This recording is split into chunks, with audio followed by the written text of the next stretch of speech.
بسم اللہ الرحمن الرحیم۔ السلام علیکم ورحمۃ اللہ وبرکاتہ۔ جو شخص نماز عشاء کے بعد 100 مرتبہ ان کلمات کو پڑھے گا تو اللہ تعالیٰ اس شخص کو 3 نعمتیں عطا فرمائے گا۔ آپ نے نماز عشاء کے بعد کم از کم 100 مرتبہ ان کلمات کو پڑھنا ہے۔ بہت ہی مختصر سے کلمات ہیں۔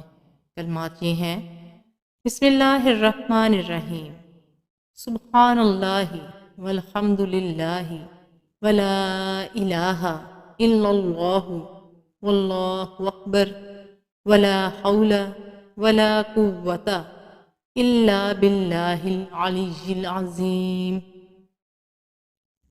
جو ان کلمات کو کہے گا اللہ تعالیٰ اسے 3 چیزیں عطا کر دے گا۔ نمبر 1، اس کے نامہ اعمال میں 10,000 نیکیاں لکھے گا۔ نمبر 2، 10,000 برائیاں مٹا دے گا۔ نمبر 3، جنت میں اس کے لیے لولو اور زبرجد کے 5 لاکھ محلات بنائے گا۔ آپ نے کوشش کر کے نماز عشاء کے بعد ان کلمات کو ضرور پڑھنا ہے۔ اللہ تعالیٰ سے دعا ہے کہ ہمیں اس پر عمل کرنے کی توفیق عطا فرمائے۔ آمین ثم آمین۔